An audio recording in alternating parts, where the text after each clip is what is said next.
नमस्कार विद्यार्थी मित्रांनो स्वागत आहे तुमचं आपल्या एका नव्या व्हिडिओमध्ये. मित्रांनो, तुम्ही थंबनेल वाचलं असेल आणि तुम्हाला पण हा व्हिडिओ पाहिल्यानंतर धक्का बसेल. तुमच्या परस्पर ज्याची आपल्याला कल्पना पण नव्हती, तर सी-ई-टी सेलनी आपण भरलेले ऑप्शन फॉर्म हे अनब्लॉक करून टाकलेले आहेत. जर आपण वेळीच योग्य कार्यवाही नाही केली तर आपण फर्स्ट कॅप राऊंडपासून बाद होऊ शकतो. मग हे नेमकं प्रकरण काय आहे आणि हे का करण्यात आलेलं आहे याविषयीची माहिती आपण या व्हिडिओमध्ये पाहणार आहोत. मित्रांनो, मी प्राध्यापक डॉक्टर वैभव इंगळे, तुम्ही पाहताय इन्फॉर्मेशन करता. तर मित्रांनो, हे नेमकं प्रकरण काय आहे याविषयीची माहिती मी तुम्हाला सांगणार आहे. पण तुम्ही जर चॅनलला आणखीन सबस्क्राईब केलं नसेल तर सबस्क्राईब करून घ्या. जर तुम्ही हा व्हिडिओ पाहिला आणि तुमच्या लक्षात येणार आहे की आपण काय झालेलं आहे आणि कशा प्रकारे आपल्याला पुढे ट्रीट करायचं आहे, पण तुम्हाला हा व्हिडिओ वेळेत नाही मिळाला आणि ऑप्शन फॉर्म भरण्याची डेट निघून गेली, तर मात्र तुम्ही सी सेलच्या नावाने बोंबाबोंब कराल तुमचा आणि आणि तुम्ही फर्स्ट कॅप राऊंड पासून बाद व्हाल. तर मित्रांनो, हा पाठीमागचा स्क्रीनशॉट आहे. अगदी 8 तारखेचा हा स्क्रीनशॉट आहे आणि तुम्ही पाहत असाल की ऑप्शन्स लॉक्ड 21,755 विद्यार्थी मित्रांनी त्यांना जे हवे असलेले कॉलेज भरून त्यांचा ऑप्शन फॉर्म लॉक केलेला आहे. मग काही मित्रांना या ठिकाणी त्यांचे चॉईसचे कॉलेज नव्हते किंवा काही विद्यार्थ्यांचे चॉईसचे कॉलेज होते. त्यांना त्यांचा फॉर्म परत अनलॉक करण्याची किंवा त्याच्यामध्ये एडिट करण्याची गरज नव्हती. परंतु सीट सेलनी काय केलंय, की जेवढे फॉर्म भरलेले होते, जेवढे फॉर्म लॉक केलेले होते, त्याला अनलॉक करून टाकलेलं आहे. आता हा आहे स्क्रीनशॉट. मी जर तुम्हाला या ठिकाणी मेन वेबसाईटला घेऊन गेलो, तर तुमच्या लक्षात येईल. आता जे मी तुम्हाला दाखवलं, की 21,000 च्या जवळपास विद्यार्थ्यांनी त्यांचे फॉर्म लॉक केले होते आणि आता इथं मी रिफ्रेश करून घेतोय. सी सेलचा ऑफिशियल वेबसाईट या ठिकाणी एल-एल-बी 3 इयर्सचं आलेलं आहे आणि इथं जर तुम्ही पाहत असाल आता, तर 5,148 फॉर्म हे लॉक दाखवत आहेत. आणि हे कोणते फॉर्म आहेत मित्रांनो? जे कालपासून विद्यार्थी लॉक करतायत फॉर्म, त्यांचं या ठिकाणी लॉक झालेत म्हणून आलेलं आहे.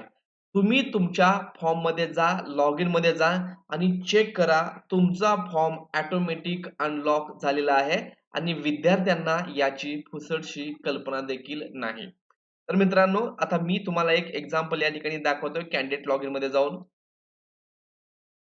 आता इथं आल्यानंतर पहा, इथं एक इन्स्ट्रक्शन्स येते. During the option form filling period, candidates can unlock their option form if they wish to make changes. After unlocking, candidates can modify their college preferences and must lock the option form again after making the required changes. इथं तुम्हाला instruction आलेले आहे, परंतु हा जर तुम्ही form पाहिला तर इथं प्रोसीड टू फिल फॉर्म हा ऑप्शन परत आलाय. म्हणजेच तुमचा फॉर्म जो तुम्ही लॉक झालाय म्हणून बसला होतात, या ठिकाणी तुमचा फॉर्म लॉक किंवा सी सेल पर्यंत पोहोचलेला नाही. सी सेलनी तो अनलॉक केलेला आहे. तर मग हा फॉर्म अनलॉक का केला? तर जे नवीन कॉलेज ॲड झालेले आहेत, ते विद्यार्थ्यांना नव्याने भरता यावेत यासाठी त्यांनी अनलॉक केलंय. पण सी सेलनी इथे एक चूक केलेली आहे. त्यांनी ती सुविधा उपलब्ध करून द्यायला पाहिजे होती आणि जी की सुरुवातीपासून होती. मी पाठीमागचा व्हिडिओ एडिट कसा करायचा हा व्हिडिओ तुम्हाला दाखवलाय. त्याच्यामध्ये आपण जर हवं असेल तर किती वेळा आपण फॉर्म अनलॉक करत होतो, किती वेळा आपण तो फॉर्म अनलॉक करत होतो आणि परत त्याच्यामध्ये चेंजेस करून सबमिट करत होतो. परंतु सीड सेलनी मनाचा कारभार केलेला आहे आणि जेवढे फॉर्म लॉक होते, ते विद्यार्थ्यांच्या सहमतीशिवाय परस्पर अनलॉक करून टाकलेले आहेत. जर तुम्ही हा व्हिडिओ पाहिला असेल, तरच तुमच्या लक्षात येईल आणि तुम्ही जाऊन चेक करा, तुमचा लॉक केलेला फॉर्म अनलॉक झालेला आहे. आता एल-एल-बी 3 इयरचे विद्यार्थी थोडंसं मॅच्युअर आहेत. त्यांना माहिती असतं, काही जण स्वतः मोबाईलवरती फॉर्म भरतात, तर स्वतः घरच्या घरी भरतात. पण जे एल-एल-बी 5 इयरचे विद्यार्थी आहेत, ते मात्र नवीन असतात. ते कुठल्यातरी नेट कॅफेमध्ये जातात आणि नेट कॅफेवाला त्यांना सांगतो, की तुमचा फॉर्म आता भरून कंप्लीट झालेला आहे आणि त्याची तो तुम्हाला प्रिंट देतो. आणि मग आपण काय करतो, आता जेव्हा हा ऑप्शन फॉर्म भरलेला आहे, तर फायनल सिलेक्शन कॉलेज अलॉटमेंट केव्हा होणार आहे याची वाट पाहतो आणि तुम्ही जेव्हा कॉलेज अलॉटमेंट दिवशी पाहणार आहात, तर तुमच्या लक्षात येईल, की तुम्हाला कुठलं कॉलेज अलॉट झालं नाही, कारण तुम्ही तुमचा फॉर्म लॉकच केला नाही. तुम्ही लॉक केला होता, परंतु सी सेलनी तुमच्या सहमतीशिवाय अनलॉक केलेला आहे. म्हणजेच आता बघा इथे काय होतंय, आता मी या ठिकाणी हे आता मी या ठिकाणी हे पॉपअप कॅन्सल करतोय आणि परत एकदा प्रोसीड टू फिल फॉर्म यावरती क्लिक करतोय. मी प्रोसीड टू फिल करतो तेव्हा ही स्टेप माझ्या समोर आहे. हे 3 ऑप्शन मी प्रेफरन्स वगैरे सगळे दिले होते आणि फॉर्म लॉक केला होता. परंतु सीईटी सेलने तो अनलॉक केला आहे. मग आता आपल्याला काय करायचं आहे? तुम्हाला जर याच्यामध्ये चेंजेस करायचे असतील तर तुम्ही शॉर्टलिस्ट ऑप्शनमध्ये जाऊ शकता.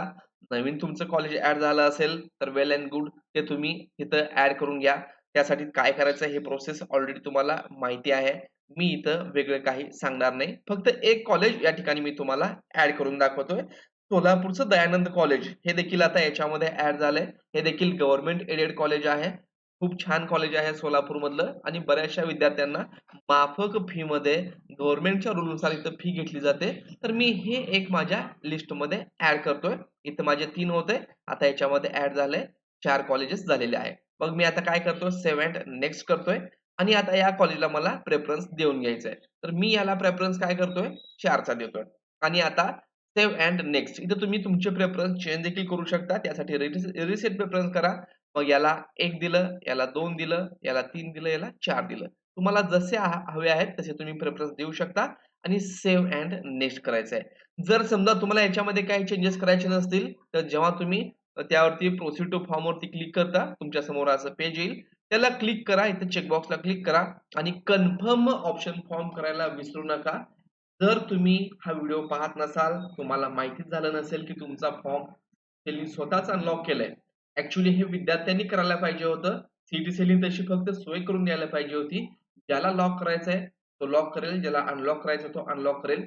आता मी समजा मला माझे 3ही कॉलेज मला त्याच 3 कॉलेजला द्यायचं होतं. मला 4थं कॉलेज द्यायचं नव्हतं. त्यामुळं मी काय करणार होतो, की आता डायरेक्टली फायनल सिलेक्शनची वाट पाहत होतो. कॉलेज अलॉटमेंटची वाट पाहत होतो. परंतु काल सहज माझ्या लक्षात आलं, की या ठिकाणी जे ऑप्शन लॉक केलेले आहेत, त्यांची संख्या खूपच कमी या ठिकाणी दिसून येते. मग माझ्या लक्षात आलं, की सीईटी सेलनी काय गोंधळ घालून ठेवलेला आहे आणि हीच माहिती तुमच्यापर्यंत मी या व्हिडिओच्या माध्यमातून पोहोचवत आहे. मित्रांनो, तुमचा देखील फॉर्म अनलॉक झालाय का? हे कमेंटमध्ये सांगा आणि या प्रकारे कन्फर्म ऑप्शन फॉर्म यावरती क्लिक करून परत तुमच्या समोर इथं पॉपअप येईल, तर त्याला कन्फर्म करा आणि तुमचा फॉर्म हा कन्फर्म म्हणजेच लॉक करून घ्या. लॉक केल्यानंतर इथं जे तुमचे कॉलेज तुम्ही आता सिलेक्ट केलेले आहेत, त्यांचा प्रेफरन्स वगैरे येईल, तर ते या ठिकाणी आलेलं आहे आणि मग याची एक प्रिंट तुम्हाला काढून घ्यायची आहे. तर प्रिंट ऑप्शन फॉर्म यावरती क्लिक करा. तुम्हाला तुमच्या भरलेल्या कॉलेजची प्रिंट भेटून जाईल. तर मित्रांनो, ही महत्त्वाची अपडेट आहे. तुमच्या मित्रांपर्यंत पोहोचवा. चॅनलला लाईक करा, सबस्क्राईब करा आणि बेल आयकॉनला प्रेस करायला विसरू नका. जेणेकरून व्हिडिओ आला की लगेच तुम्हाला अपडेट भेटत राहील. धन्यवाद. तर मित्रांनो, ही महत्त्वाची अपडेट आहे. तुमच्या मित्रांपर्यंत पोहोचवा. चॅनलला लाईक करा, सबस्क्राईब करा आणि बेल आयकॉनला प्रेस करायला विसरू नका. जेणेकरून व्हिडिओ आला की लगेच तुम्हाला अपडेट भेटत राहील. धन्यवाद.